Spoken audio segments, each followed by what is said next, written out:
Samantala, gaya po ng aking nabanggit ay limang mga agencies ang mabibigyan ng Presidential Award of Excellence ngayong umaga. At isa po dito ang United Philippine Lines, ang isa sa mga recipient po ng Presidential Award of Excellence. Kasama po natin ang chairman ng United Philippine Lines, si Ginoong Fernando Lising. Magandang umaga po sa inyo, sir. Magandang umaga sa inyo. Can you tell us more, sir, about United Philippine Lines? Ano pong mga trabaho ang naibibigay natin sa ating mga kababayan na nais magtrabaho sa ibang bansa? Alam niyo po, ang United Philippine Lines ito since 1960. At ito po ay kami po ang mga unang-unang nagbigay ng trabaho sa mga kapwa natin Pilipino. Kasi po hindi pa POEA, hindi pa ho established noon. Ang tawag po doon ay National Seamen's Board. At kami po na tumutulong sa mga kapwa natin. Ngayon po, marami po tayong programa. Meron po tayong programa sa training. Importante po sa mga magtatrabaho sa atin ay hindi po sa mababang trabaho lang. Kailangan po, itang mga Pilipino naman po talented Kanya po mapibigyan ng pagkakataon. Kanya po marami po ngayon na Pilipino naging seaman, naging regular seaman lang, ngayon nagiging kapitan na, nagiging engineer. Ginoong Lising, isa po sa mga criterion na tinitingnan ng POEA sa pagbibigay ng award ay yung corporate social responsibility. Ano po yung mga programa ni pabuti ang buhay ng ating mga OFW? Marami po. Meron po pa kaming kooperatiba.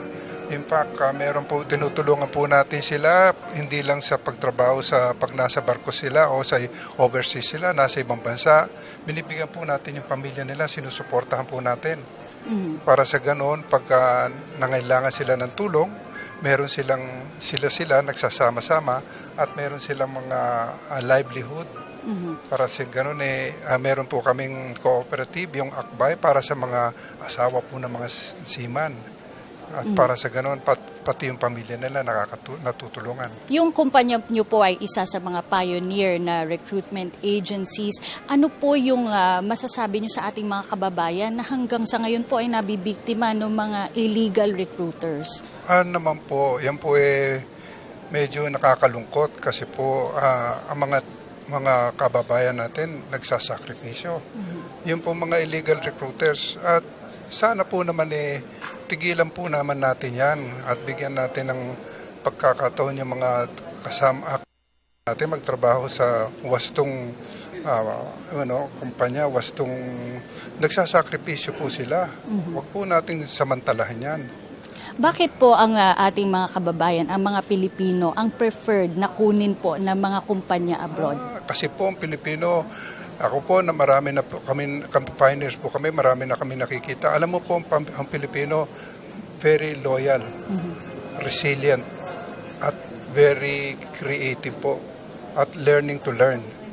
Tutuhanan po nga yan nung nagte-testing sila, nung nagka-labor problem, nagtatanong sila. Sabi nila, magbabawas tayo ng tao.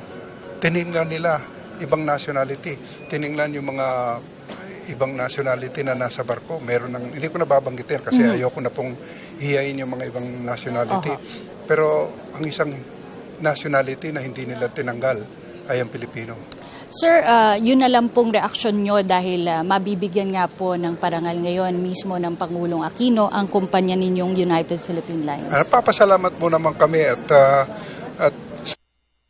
pagtutulong namin sa mga bansa sa kapwa natin Pilipino, at ang gobyerno naman natin ay binigyan kami ng recognition.